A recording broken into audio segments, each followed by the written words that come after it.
ريضوا لي وكسروا من خطاكم، واخذوا كلام الصج ما به تكاذيب، ويا موافجين الخير حنا وياكم.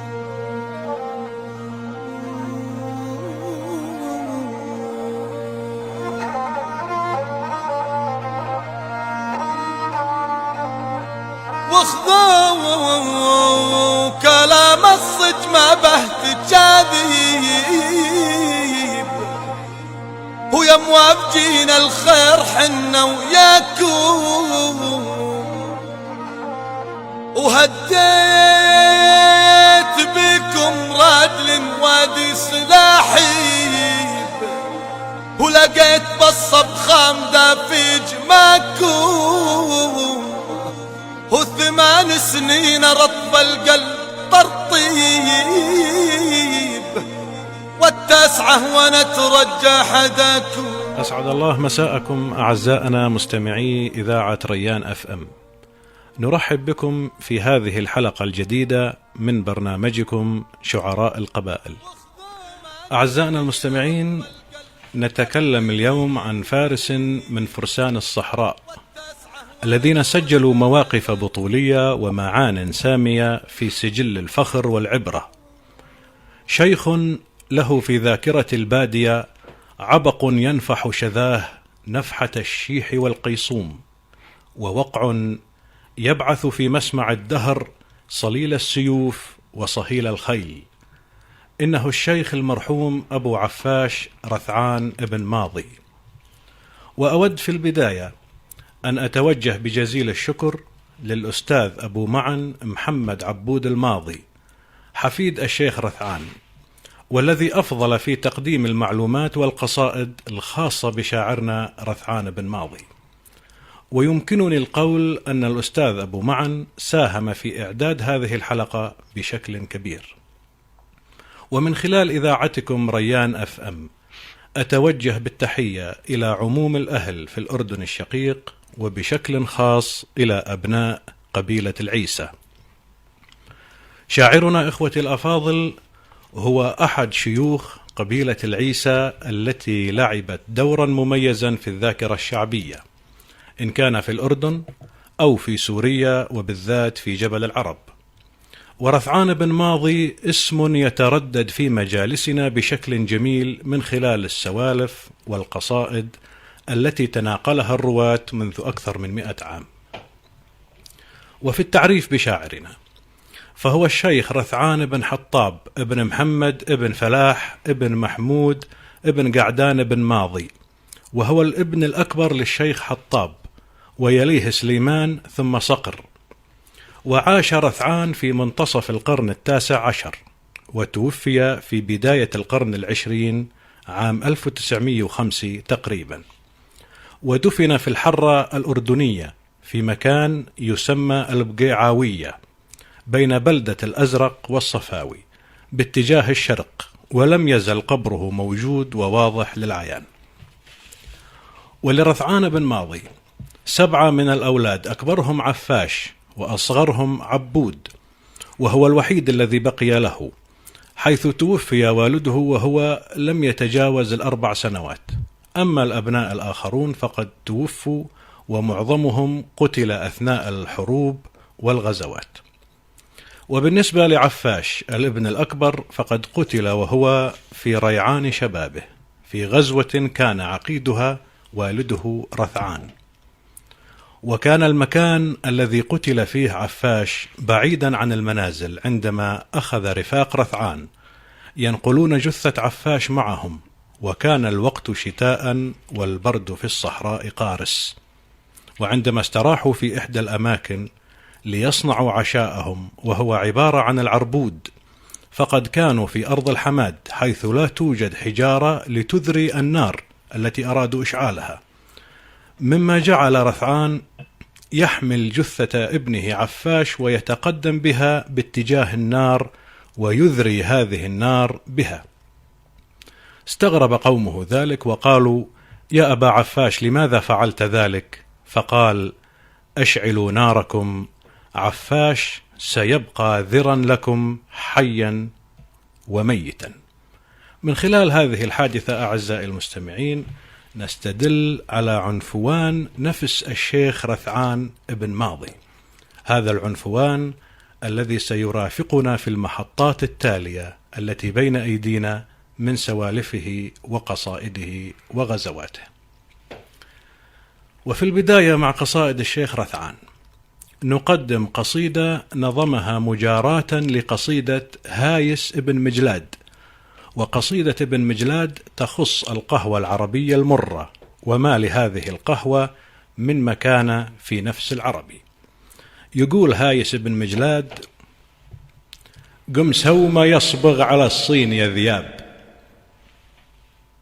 قم سوما يصبغ على الصين يا ذياب، بدلال يشدن البطوط المحاديب، احمس اليمنا العرق فوق هذاب، واستدن ما يجذب عليك الشواريب، بنجر يصيح من السكر تقل نداب، يصيح من دب الدهر والمواجيب، وصبه المنقاد السباية للأجناب، بمفرس يشبع به الطير والذيب، واثنه على اللي لا فزم الضبضاب يفدي بعمره دون زمل الرعابيب، وجزه على اللي للفوا بيته ركاب قدام بيته تقول مجزر قصاصيب.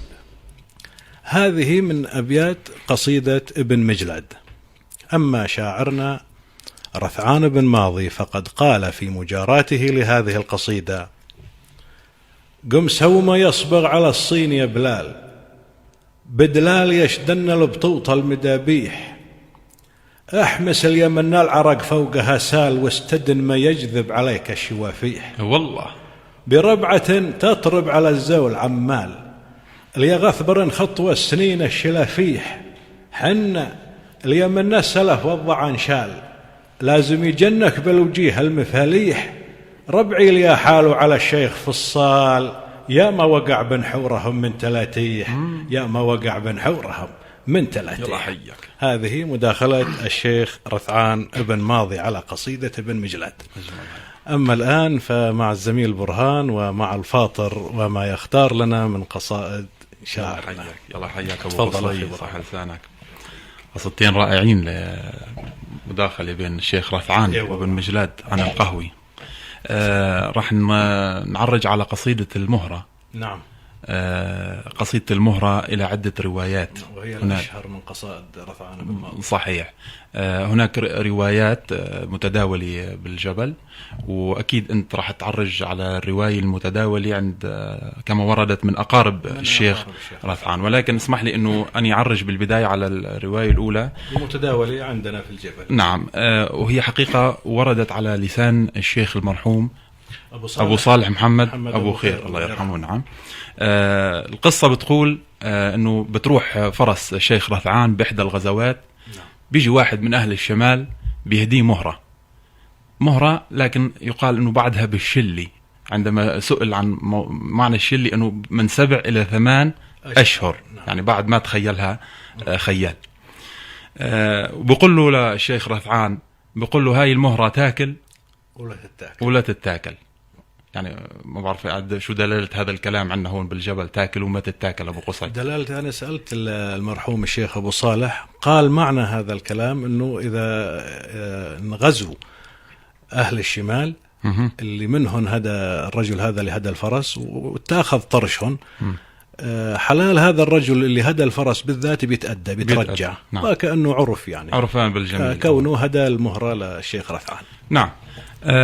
طبعا الشيخ رثعان بياخذ المهرة بربيها وبيهتم فيها. بأحد الأيام بيكون مسير على بيت من بيوت الماضي. نعم. بيقول لواحد من الموجودين خذ المهرة عند فلان وسقيها لبن. أيوة. برد أحد الأشخاص بيقول له لبن؟ هي مهرتك ودها تجيب مغاتير سند بن دويرج أو مغاتير خلف الزيت. يعني وكأنه هون مذمي للمهرة. موضوع يعني تحدي يعني. نعم.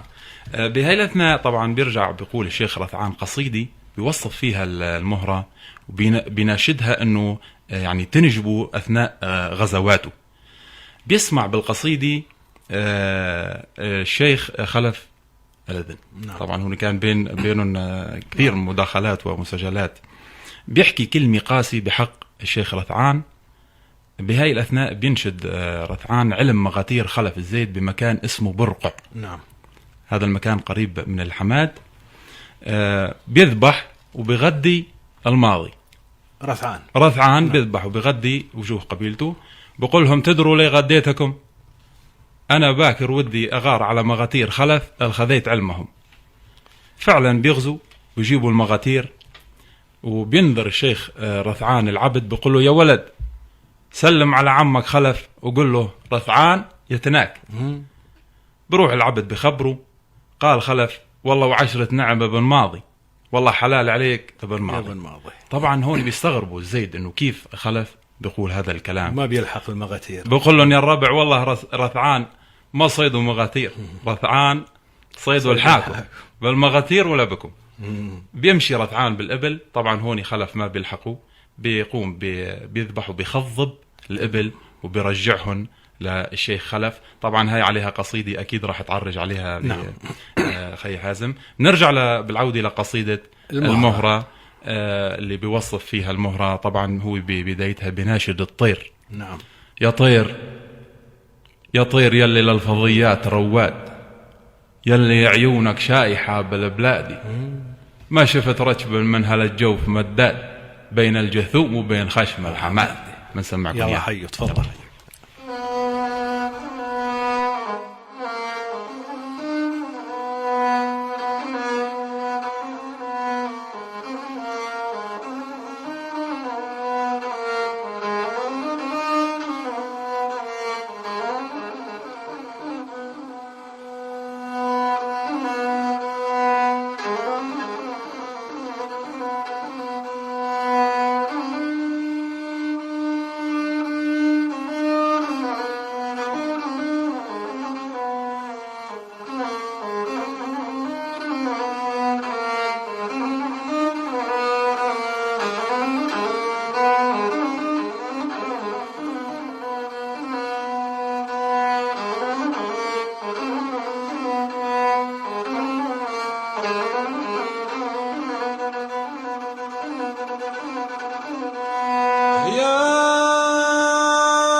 الفضيات رواد، يلي عيونك شايحة بالبلاد، ما شفت راكب من هالجوف مداد، بين الجثوم وبين خشم الحماد.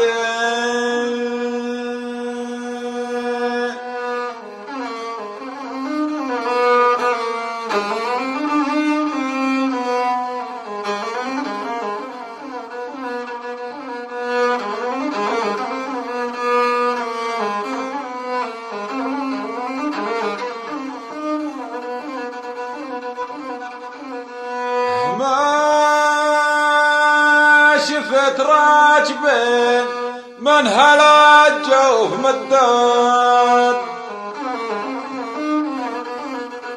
بين الجثوم وبين خشم الحمادي، هل يتجمع حويطات وصخور وطراد، وجموع ما يلحق شنقها المنادي، وتجمعات من باب حايل بغداد، مثل ساعة عالجيج ما لها اعدادي، طلعت رقبتهم وقالت بشغاد، وكان بحث الرمها ريها والعوادي.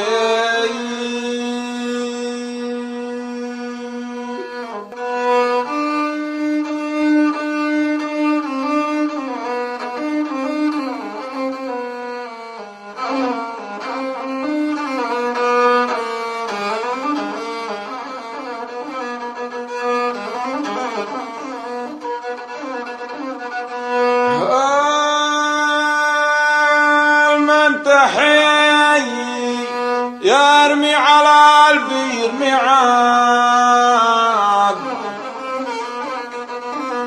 لما تجمع كالسم والبوادي يا مهرتي يا هول عيني اليعاد يا شيب راسي إن كان منته مرادي وإن كان منطي طاعت الراس مسناد البرمال وفاتن يا جوادي انتي مع اليرمون للخيل معاد ولا مع المدورين مبادئ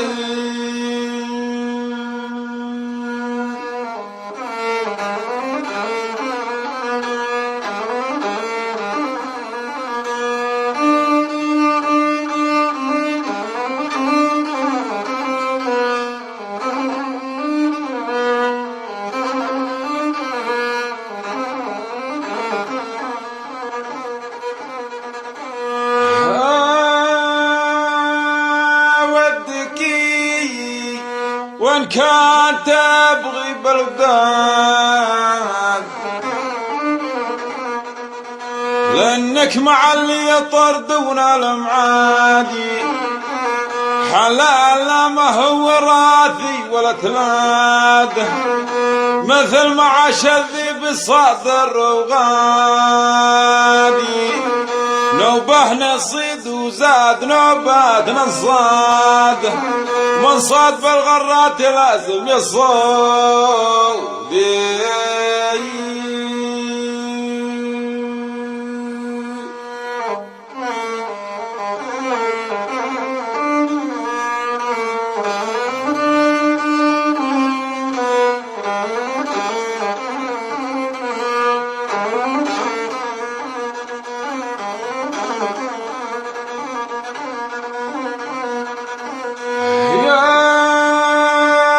حسرتي خطوة الولد عاش بنكاد ولا ذاك طعم المعرقة والشدادي ناره شرود وعاف من كل الطرود ويقول راحت عن شامه وقادي لو المراجل نالها كل من راد ما كان بعيال الحمايل نوادي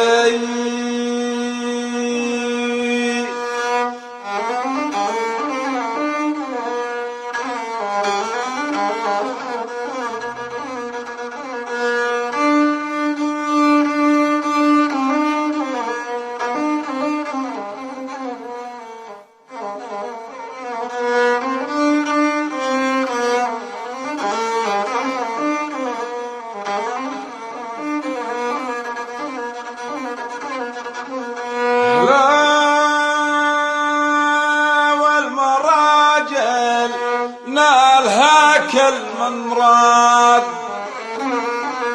وما كان بعيال الحمايا الوادي وخير عندي من صفى لذة الزاد عند السر شلت حلال المعادي ويا محلا بعد السر النوم عجهود وخير وطيب من لذيذ الوساد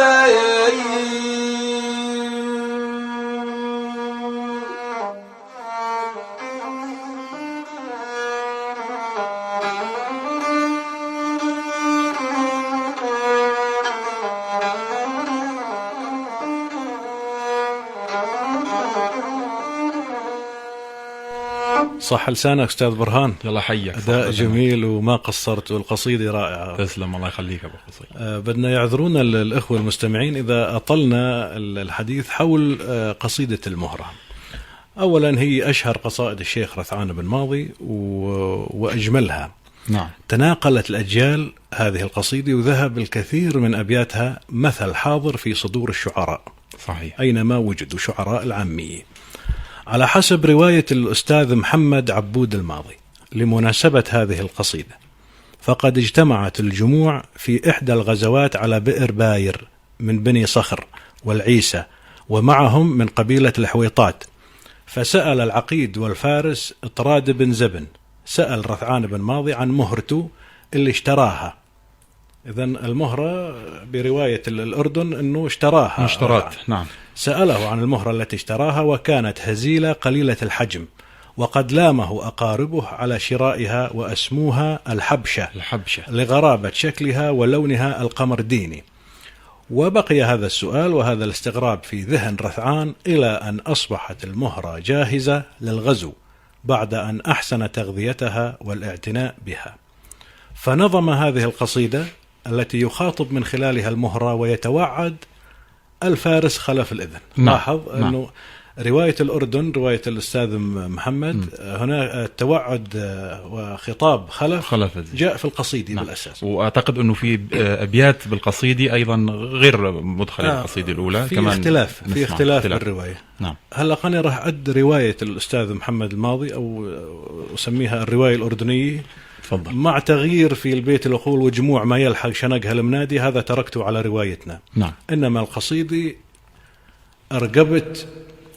أرقبت أنا رجم طويل ومن قاد رجم وما يرقيه كود المعادي، يا طير يلي للفضيات رواد، ويلي عيونك شايحة بالبلادي، عينت ركبا من هل الجوف مداد بين الجثوم وبين خشم الحمادي، تعدت أنا يا خلف ببعد البلاد، نلحقك بظهور الرمك والنجادي، لجيك مع سربة تقول كدتك راد وبيماننا حدب السيوف الهنادي، السرب تلي معهم رميح وطراد، اللي عليكم خابرين المعادي، منيعنا حنة على فراش ووساد نمشي على اللي بين الأجواد سادي، يا مهرتي يا شيب عيني ليا عاد، ويا شيب عيني كان منتي مرادي، إن كان منتي طوعة الراس مسناد، البر ما له فادة يا جوادي، انت من اللي شوفه انجازي انغاد، ولا من اللي يدورون المبادي، أنا بودي كان جت لي بلوداد إنك مع اللي ينطحون المعادي،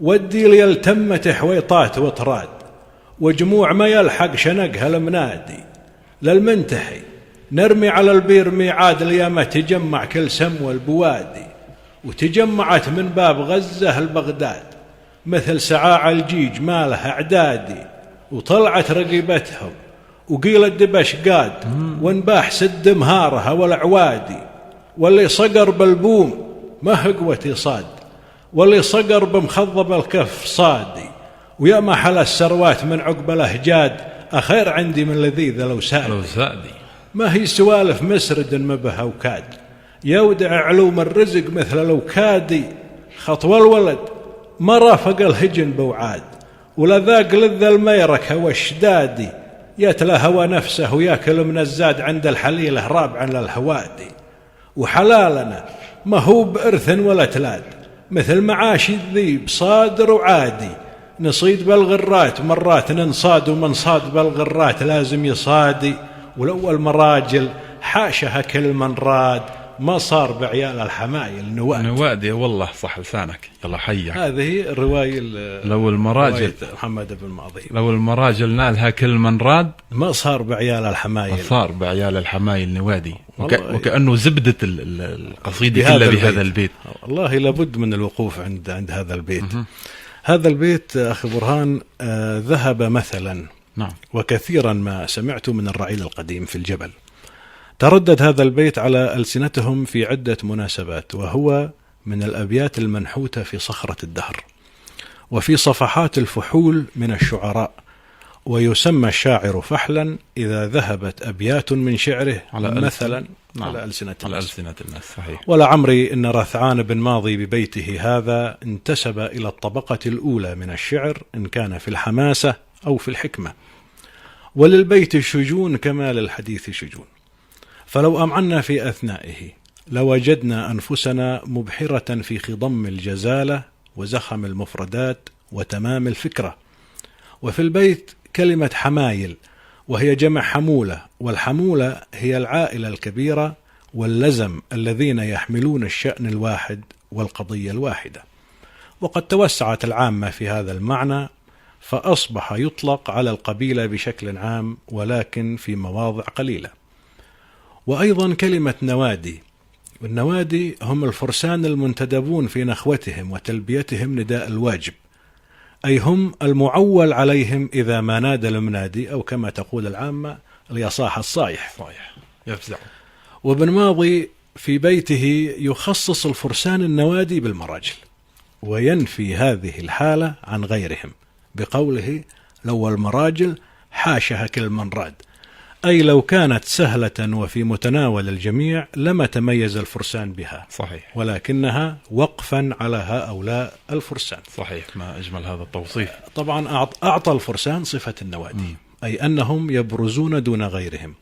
في هذا المنحى تحضرني شواهد من الشعر العربي الفصيح. والله يا ريت اسمع. حول تلبية نداء الواجب والرجولة وخصوصية هذا النداء. نعم. شوف الشعراء الفرسان كيف كانوا يعتبروا هذا النداء خاص لهم، تمييز منها قول بشام النهشلي قال: لو كان بالألف منا واحد ودعوا من فارس خالهم إياه يعنون. والأشهر منه بيت طرف بن العبد: إذا القوم قالوا من فتى خلت أنني عنيت فلم أكسل ولم أتبلد. الله الله. وأيضا قول الآخر: إذا القوم قالوا من فتى لعظيمة فما كلهم يدعى ولكنه الفتى. ما شاء الله. بالعودة إلى الرواية الأردنية لقصيدة المهرة أو لحادثة المهرة، انتصروا العيسى بالغزو اللي تكلم عنها الأستاذ محمد، انتصروا وساعتها خرج خلف عن طوره وأخذ يشتم ويتوعد رثعان ومهرة رثعان بقصيدة مشهورة من أبياتها بقول: يا عويس، يخاطب العيسى: يا عويس لك عندي بالأيام ساعة يوما يعيف مهرتك كل الأفوات. حلو. هاي القصيدة اللي مطلعها عي الفهد ما كل الأشوار طاعة، قصار من شارب خصيمة اليازاد عليان زاع وسمح الله ذراعه وقطر يهز الريش من غير قواد. الله الله. القصيدة مشهورة، إنما خصص هذا البيت تحدي للعيسى ولرثعان: يا عويس لك عندي بالأيام ساعة يوما يعيف مهرتك كل الأفواد. هلق في إجابة عليها هاي من قبل رثعان أو من قبل سليمان أخو رثعان؟ أجاب على هاي القصيدة سليمان شقيق رثعان. سليمان، نعم. يا ريت والله. قال سليمان بن ماضي بيتين: قل اللي يوعدنا بالايام ساعة ما يطاوعه ربه على كل ما راد، هبيت يا هرجن بلي وقاعه وهبيت يا فعلا على ذكر ميعاد. الله الله. بعد هذا الوعيد يغزو رثعان ومعه العيسى على الرولة ويأخذون أبا عرشافي شقيق خلف. هاي اختلفت الروايات. نعم.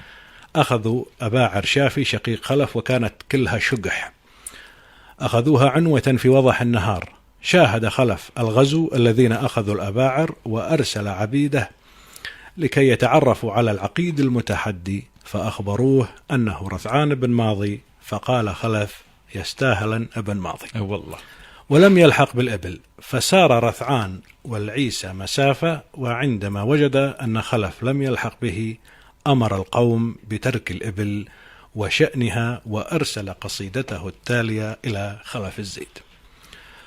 بقول له: يا راكبا من عندنا فوق ثنتين، يا راكبا من عندنا فوق ثنتين، هن فالخشومنا بيات الردافي، حطوا عليه خرج ودوير عن زين وتروحوا من فوق حيلا خفافي، وبيمانكم حطوا لطاف المحاجين وتنحروا صوب نجوم الردافي، من عندنا ينصن شيوخ الشعالين كبار البيوت مشمرين رفافي، اللي جيت لا تجحد على الإذن يا حسين، بل كسب رثعان من شقح شافي، والله اللي عزل عويس 95 من عقب توعد مهرته بالعيافي، والكذب ما هو زين بين القبيلين، أدخل على الله عن كلام الزهافي، والفعل ما هو فعل واحد ولا اثنين، كل اللي يشاف المذلة يخاف. يا والله صح. الله حياك. سأعود إلى قبيلة العيسى. قبيلة العيسى في شمال شرق الأردن، كانت أحد أركان حلف الشمال القبائلي الذي تشكل لصد غارات عنزي عن جنوب حوران وشرق الأردن. وبقيت قبيلة العيسى جنبا إلى جنب مع قبيلة بني صخر، بقيوا في صراع مستمر مع قبيلة الرولة منذ منتصف القرن 19 وحتى بدايات القرن 20. وكانت الحرب سجالا بين الطرفين، كر وفر ونصر وهزيمة. وكان الشيخ رثعان بن ماضي أحد عقداء هذه المعارك، والذي تقابل مع العقيد والفارس الشاعر خلف الإذن الشعلان قولا وفعلا. وينوه الأستاذ محمد الماضي إلى أن المرحوم الشاعر محمد السديري غيب قصائد رثعان بن ماضي في كتابه أبطال من الصحراء، بينما وثق قصائد خلف الإذن التي كانت تقابلها قصائد رثعان. وأيضا للتنويه إخوتي الأفاضل، فآل ماضي ينتخون بهدلة أو يعتزون بهدلة، ويقال لهم أخوات هدلة. وقد خاطب الشاعر الفارس مطلق الرشيد القضاة من بني صخر، خاطب رثعان أبو عفاش في قصيدة طويلة، منها قوله: يا راكبين موميات العلوق ما ربعا بالغور وقت المخاضير، يلفون بيوت منهضين الشقوق، اخوات هدلة منوة للخطاطير، قولوا لابو عفاش هرجا يلوق شوق الهنوف اللي بخده دواوير.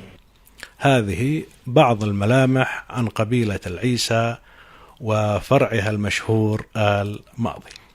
وسنعود بمعيتكم إلى الأستاذ برهان وما يختار لنا من قصائد هذه الحلقة. حياك الله أستاذ حازم، مشكور. القصيدة الآن سليمان شقيق رثعان بن ماضي. نعم. سليمان أودع السجن بالشام على زمن الاحتلال العثماني. نعم. طبعا مثل ما بنعرف أنه كان السجن على البدوي أصعب من الموت. صحيح. فتأثر رثعان كثيرا على أخيه وشقيق سليمان، وبيقول الشيخ رثعان 3 أبيات: يا فرحا بمصيبتي يجيك طمسي، يجيك دور مثل ما الدور جالي، أخوي ظلال القيض بالبرد شمسي، لو هني من شاف هاك الخيالي، عدي بظلاله قاعد اللي بكرسي، وعدي عزوبي عن جميع الحلال. عن جميع الحلال بقولون الشيخ رثعان. طبعا سليمان أثناء تواجده بالسجن يجيب لقصيدي إلى أخيه وإلى صديقه سلامة الماضي، طبعا حسب ما وردتنا من الأستاذ محمد الماضي. نعم. يا راتب اللي ما يحول سنامة عليها من اللحم وتقول طيران، أقضب رسنها مع جديلة خزامة، الياما يتبين واحد مثل رثعان، راعي بويضه باينات علامة، تسلم يمينك يا بعد كف شردان. والنعم والله. جزاك الله، نسمعكم يا شرف، تفضل.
يا راكب اللي ما يحول سنامة عليها من اللحم وتقول طيران، اقضب رسنها مع جديلة خزامة، يا ما يتبين واحدا مثل رثعان.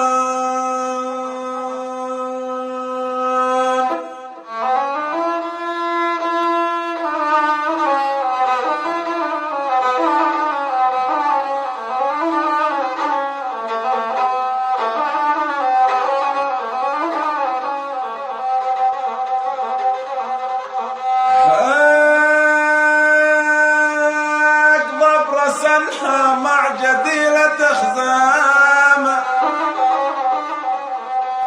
يا ما يتبين واحدا مثل رثعان،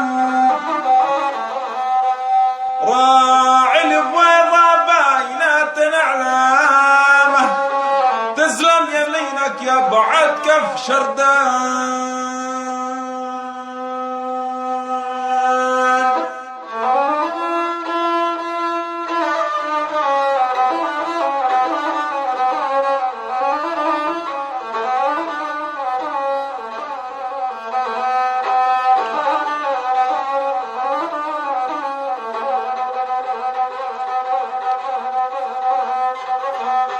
راعي البويضة باينة العلامة، تسلم يمينك يا بعد كف شردان. له منسف عالدوم يذرف دامه، والنجر بين بيوتهم دوم بلشان. عاد تبذلوا لك يم ربعة سلامة، يا عين حر بول الصيد ضرمان.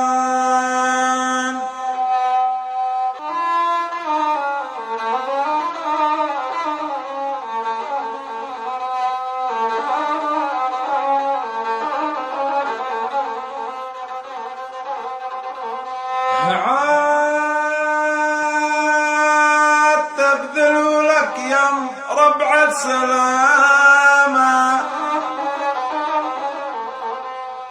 يا عين حر مبول الصيد ضرمان. قل له رفيقك له بحبس ظلامة، وحال اللي غدت حال وجعان. صار الصياح وفزعوا للجهامة، واحلمت اني راكبا بنت عضبان.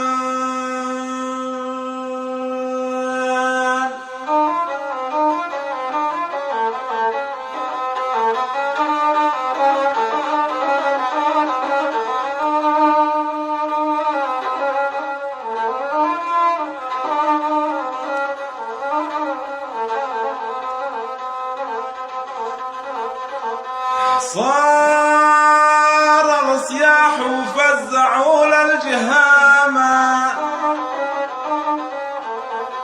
واحلمت اني راكبا بنت عضبان. خانت بنا الدنيا وخانت احلامه، فزيت واني واقفا بين حيطان.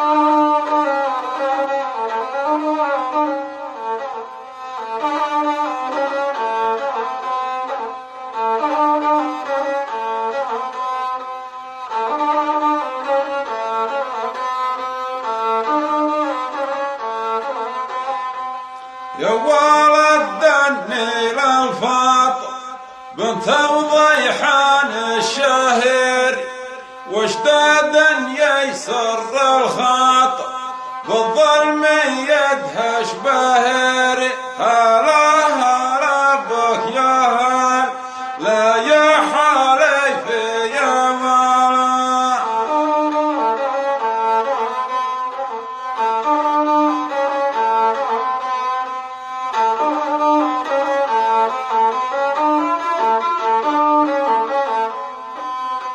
ميارك حلوي للناظر هيمن ديباج الحريري، وصلاح خاصر وزن عصم المعد القصيري.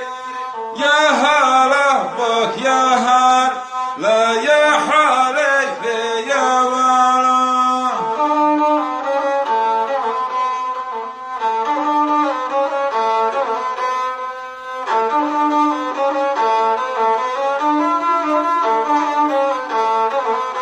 يا اخوانا اسمي الكيوس يتلاهم جمع غافر، يا ويلك يا المينة حاضر وبقلبك نار سعير. يا هلا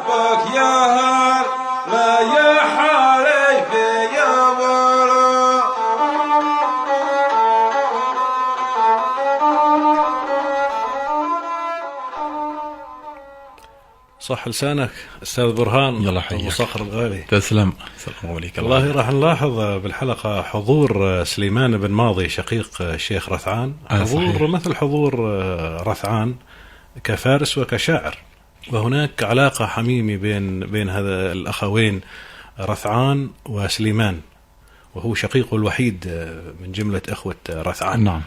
من السوالف الشيقة بين الأخوين أن سليمان لم يكن يشرب التتن أمام أخيه رثعان احتراما له وحياء منه، وفي إحدى الغزوات قل التتن مع الشواريب وطالت الغزوة، مما حدا برثعان وهو عقيد الغزوة بأن يجمع التتن من الشواريب ويحتفظ به على أن يوزع لكل شخص يشرب التتن سبيلا واحدا بعد الغداء وسبيلا بعد العشاء. إذن يوزع سبيل بعد الغداء وسبيل بعد العشاء. نعم. السبيل عند البدو الغليون. أب السبيل من أصفر اللون طسه. لما صار التتن عند رثعان اضطر سليمان أن يعلن أنه يشرب التتن كي يحصل عليه بعدما أصبح بحوزة أخيه. نعم. تقدم سليمان نحو أخيه طالبا السماح له بشرب التتن، فوافق رثعان شريطة أن يطلب ذلك بقصيدة. فيقول سليمان بن ماضي، يقول: عب السبيل من أصفر اللون ليه، عب السبيل من أصفر اللون ليه، من كيس قرم ما يكفه ليقل، من كيس أبو عفاش ذيب السرية، شوق الهنوف اللي منامه على الزل. الله الله. والكيف فوق مقطعات الدوية، هيل الرشايب واردين على عقل، والكيف الآخر دلة عن برية، ونجر يصوت للمسايير ونصل. والكيف الثالث فوق بنت العبية، عقب التوالي ما ذكر لي بها حجل، وشفي عليها حربة صايغية، إن ذلوا الشردان طعني بها مل، أبغي لي خل خوية، وانهاب عشيق العماهيج، وانذل كبيرة الدبدوب لي حظية، وان كنت ساري وللمصابيح من دل، لي خانة الدنيا وخانة طوية، حنا نغزله وبرمه لنا فل، والبارحة بالقلب 90 ليا، ولا عقدت إلا عند ربك لها حل. صح لسانك. هذه قصيدة سليمان الماضي، قصيدة رائعة ومشد أجمل. أنا أشهد. وعلى ما أعتقد أنه هاي القصيدة في وصف للشيخ عبيد الرشيد أخو نوره، بقول أنه هاي القصيدة من شيخات القصائد. صحيح على ما أعتقد ورد هذا الكلام عن لسان عبيد الرشيد، إلا أنه تماما قال هذه القصيدة من شيخات القصائد، لولا أنها من أخ لأخيه. نعم. يعني كان له هدف من هذا الكلام عبيد الرشيد. صحيح، لأنه هون نحن عنا بنعتبر أنه شهادة الأخ بخيه أو القريب بقريبه. نعم. نحن مثل ما نقول شهادة مجروحة، شهادة يعني مجروحة. شهادة محب. نعم. يفضل أنه تأتي الشهادة من الآخر. نعم. من الآخر. حتى بعض القصائد تأتي الشهادة من الخصم، وهي شهادة طبعا معترف فيها. ولكن يعني أتوقع أنه لما بقول عبيد الرشيد هذه من شيخات القصائد، فعلا هي القصيدة من حيث المشد والكلام. يعني بعض القصائد تأتي على وصف القهوة مثلا. نعم. أو وصف الخيل، أو وصف التتن. هاي القصيدة إذا بتلاحظ أستاذ حازم، نعم، أنه بدأ فيها بالوصف التتن، ثم الخيل، ثم القهوة إلى آخره. كانت نعم شاملة، يعني فعلا القصيدة رائعة. والله صحيح. نعم. صح لسانك والله. أخوتي الأفاضل، سنأخذ فاصل ونعود وإياكم إلى حلقتنا هذه، ابقوا معنا.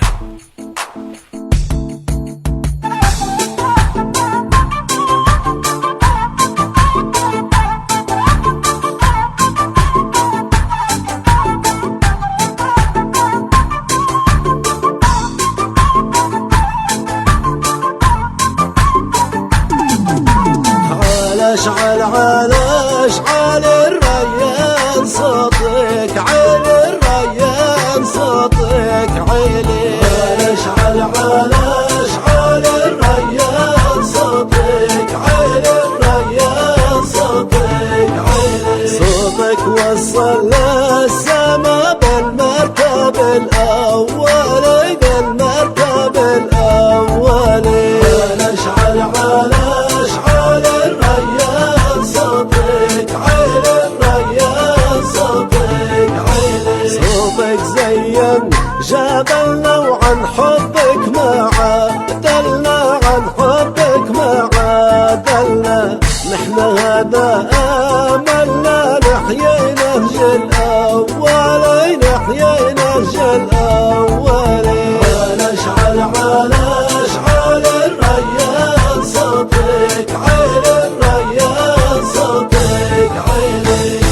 حياكم الله من جديد إخوتي الأفاضل، ونعود وإياكم إلى الشيخ رثعان بن ماضي وعلاقته الطيبة والمميزة مع شقيقه سليمان بن ماضي.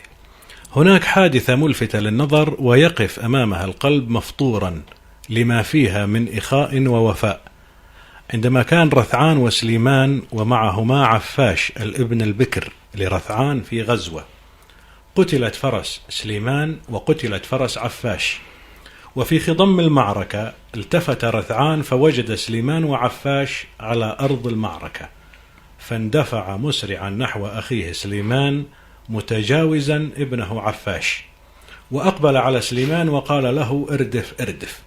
اردف يعني يريد منه أنه يصعد وراء على الفرس، على الخيل، يعني عملية إنقاذ. نعم. وقال له اردف اردف، فرد سليمان بسرعة وراك عفاش وراك عفاش. الله الله.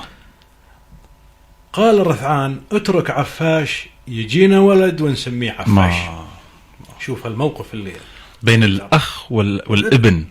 نعم. قرار حاسم وسريع وخيار مؤلم كان أمام الشيخ رثعان، يعني قال له اترك عفاش يجينا ولد ونسميه عفاش. هو يقصد بهذا أن الأخ لا يعوض، وفعلا أنقذ شقيقه سليمان، أما عفاش فقد وقع في الأسر، وفيما بعد تم إطلاق سراحه.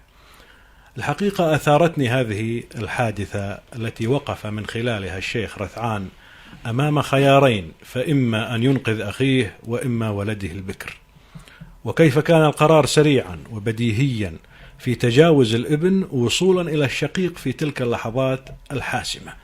طبعا احنا أوردنا ببداية الحلقة أخي برهان أنه عفاش ليس بالرقم السهل عند طبعا هو عند والده، الابن الأكبر عند الابن البكر، ومر معنا كيف قال لهم للماضي سيبقى ذرا لكم حيا وميتا. لكن تجاوز هذا الرقم الشيخ رثعان أمام التفت إلى سليمان. نعم. عند أخيه سليمان. عندما وصلتني هذه الحادثة من الأستاذ محمد الماضي وضعت نفسي في ذلك الظرف الصعب. نعم. تخيلت الموقف والخيار والقرار الحاسم في حومة الوغى. الله. وفعلا أصابني الذهول. ماذا قال حازم النجم في هذه الحادثة؟ قمت بكتابة هذه الأبيات أخي برهان التي أهديها إلى ذكرى الشيخ رثعان بن ماضي ومن وحي هذا الحدث المميز. يلا حياك والله. يلا حياك. قلت: النوب عجت ورقب الموت ميحان، النوب عجت ورقب الموت ميحان، واسترسلت خيل الوغى في زحمها. كن الذيبة تدرع الهوج عقبان، وكن المخالب بزعت عن لحمها. راه جنمش والعج يوحي لك الحان، سحايب وليا توافق صدمها. خلته لك الله بحومة العود رثعان، في ساعة مكل قلب لزمها. يلا حي. خلته لك الله بحومة العود رثعان، في ساعة مكل قلب لزمها. عينه تراعي اثنين بمصارك الزان، ولد خوي والسومه وشحمها. فج الصهيل بعون تلاك حيلان، وارخى عليها وقام يزبد نهمها. وش خيره للخي والموت سكران، ألين أبو عفاش يدرك سنمها. يلا حيك. حي نباك. فج الصهيل بعون تلاك حيلان، وارخى عليها وقام يزبد نهمها. وش خيره للخي والموت سكران، ألين أبو عفاش يدرك سنمها. قالوا صدقوا له على مر الأزمان، ما بالعواض الخي ليمن حسمها. يا شيخ دانت لك كما طوع على رسان، في وقفة بالعز توفي ذممها. حالات دنيانا علو من لها شان، مرحوم يا الماضي بضوعة شممها.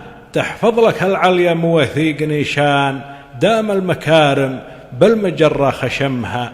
تحفظ لك العليا مواثيق نيشان، دام المكارم بالمجرة خشمها. الله الله. صح لسانك أستاذ حازم. قصيدة رائعة جدا وتوصيف أجمل للحادثة. شك حادثة بتأثر الإنسان أمامها والله. يستحق الماضي أيضا هاي القصيدة. والله الله يرحمه. الله يرحمه. صح لسانك. يلا محييك.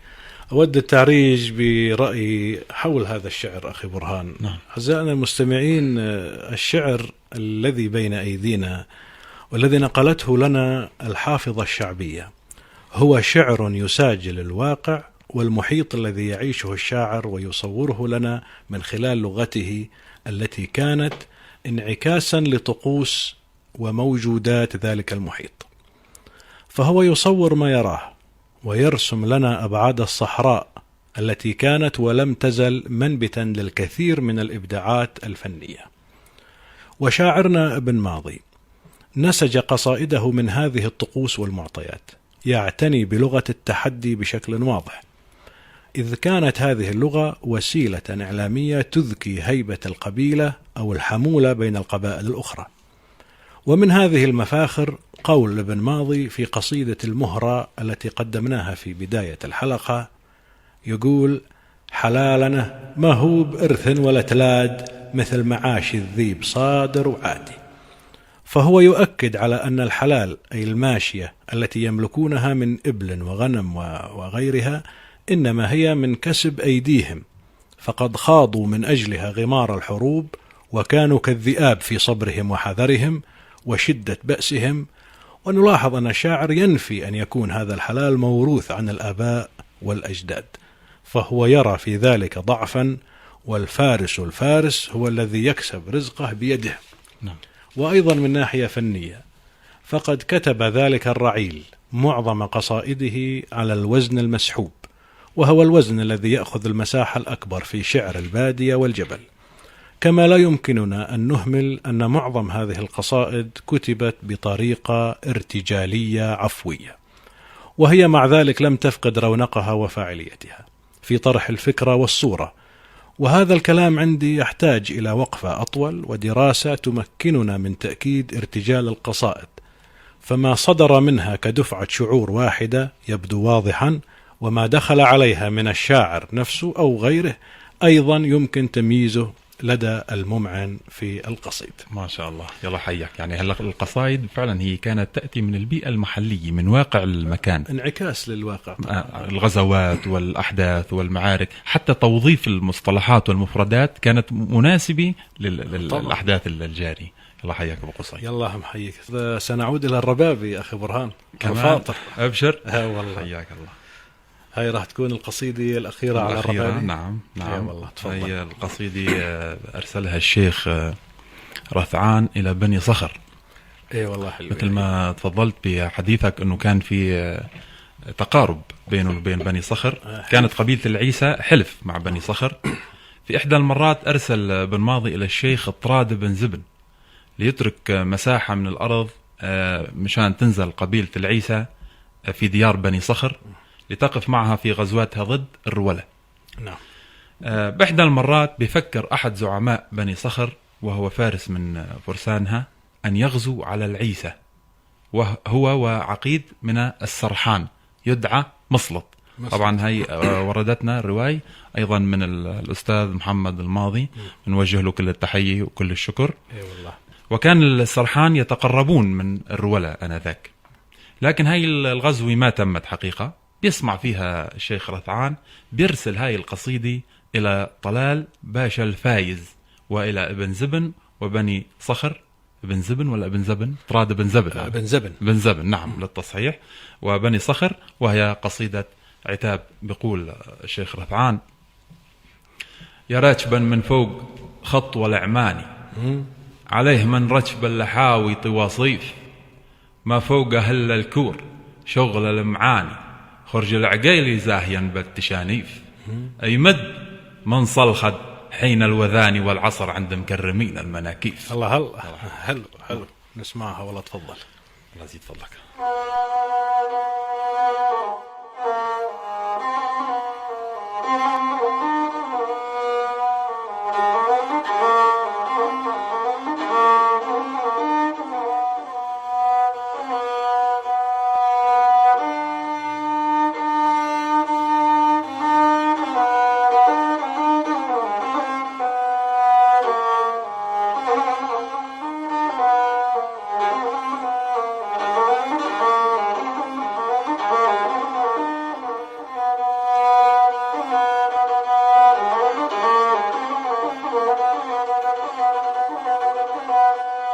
يا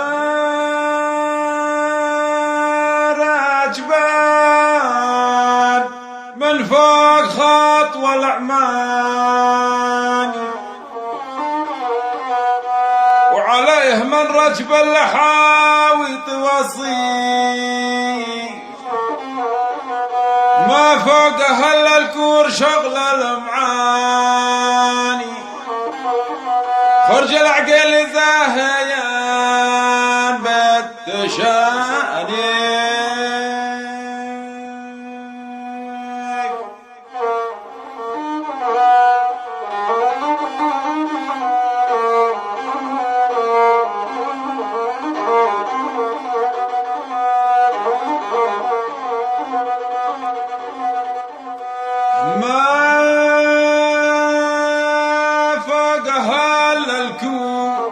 شغل المعاني خرج العقيل زاهية بتشاني ايمد مصال خد حين الوذاني والعصر عند مكرمين المناكب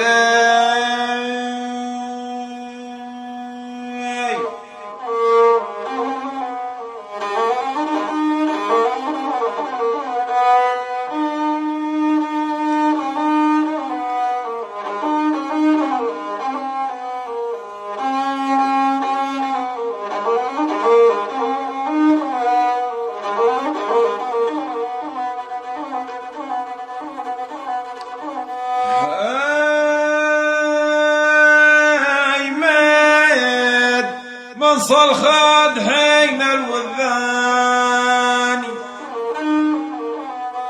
والعصر عند مكرمين المناكيب يا الفيلة زين النبا مع شراني زين النبا يضحك حجاج اليضيف وطلال شوق جليات الثمانية خيال شكح ما سمنات مشاغل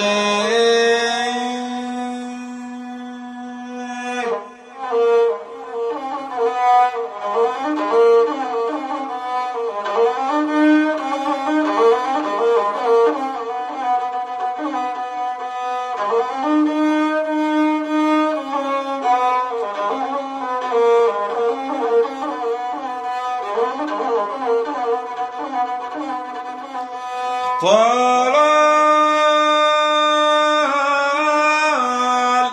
شوق مجلات الثمانية خيال شقح مسمنات المشاغيل واشكي لكم يا مطلقين اليماني اخوات واضحى مبعدين المساليف الشيخ ابو نهار صاي الجزاني جزوه المغربي بالتواصي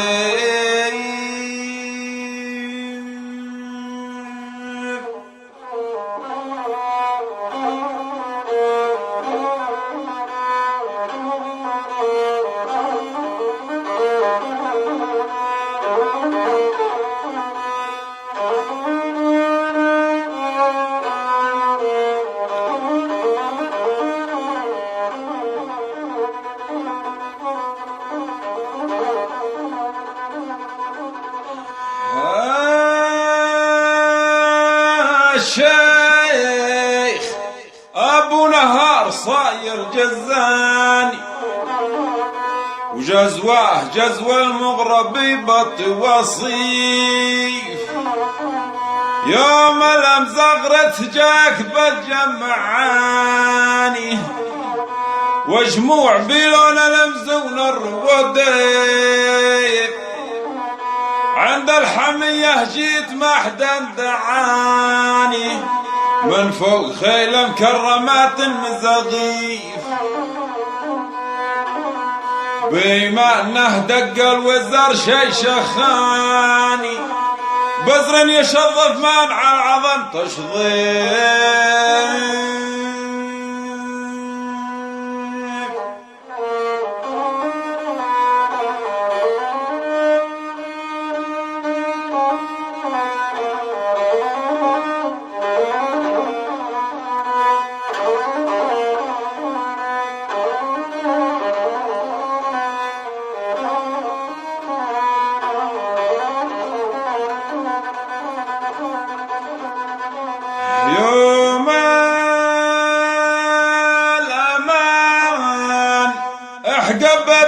وصلت مكاني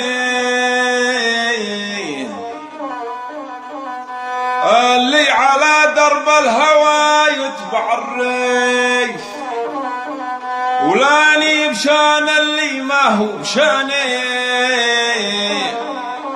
ولاني على الدنيا كثير التحوسي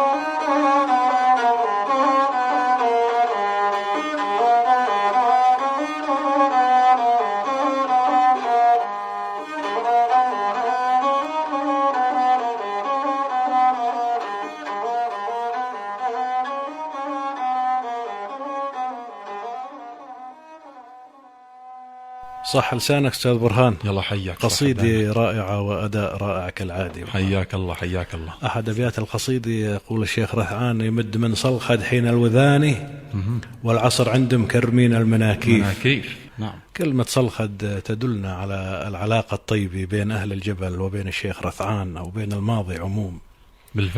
بالفعل صحيح، كانت تربط الشيخ رثعان بقرى الجبل علاقة حميمية وعلاقة طيبة. نعم. وكان كثيرا ما يتردد إلى قرى الجبل. صحيح. حتى أنه بإحدى المرات بيكون ضايف عند آل الصحناوي، عند الشيخ زيد الصحناوي. نعم. وجالس في ديوانه في قصة هيك بنحب نوردها. اي والله يا ريت. بيطلع شخص على المضافي وبيحمس بأذن زيد انه ببشروا ببشاره معينه يعني. عندما بيطلع الخبر انه بيكون عم ببشروا بولاده طفل. لما بيعرف الشيخ رثعان بيكونوا عم يتخيروا اسم لهذا الطفل. نعم. بيقول له اني راح اقدم اسمي هديه اذا ان كان تقبله.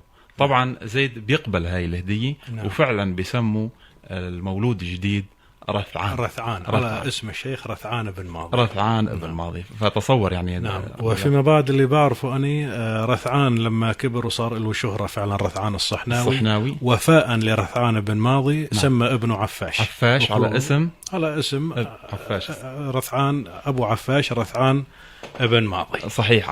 حتى انه للآن متعارف عليه ابو عفاش الصحناوي. نعم. صحيح.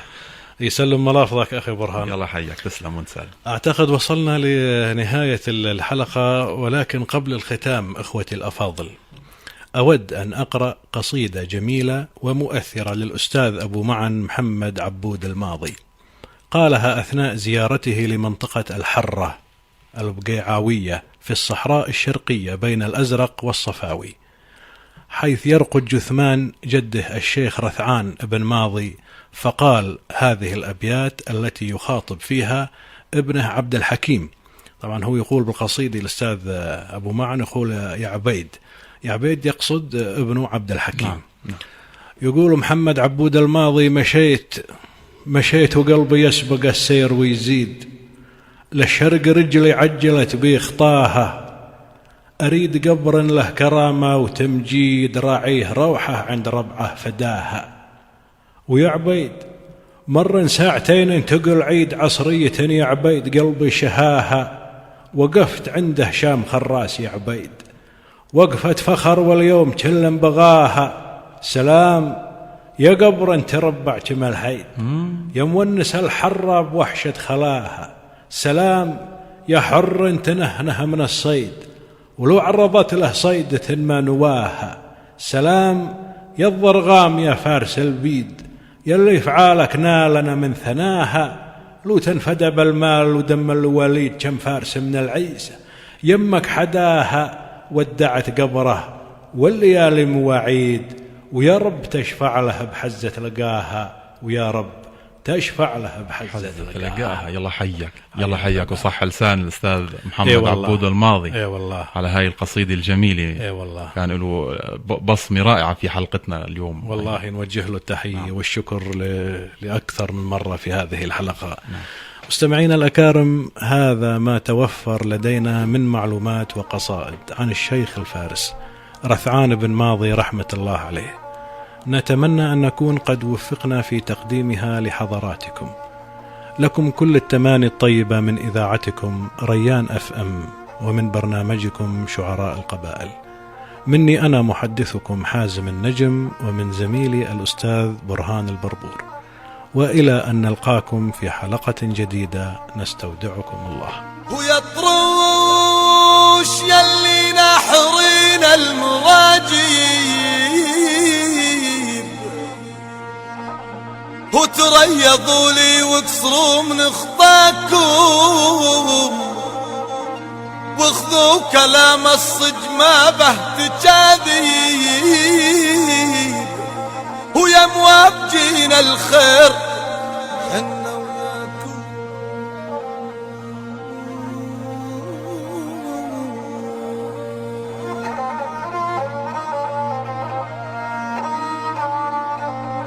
واخذوا كلام الصج ما به تجاذيب،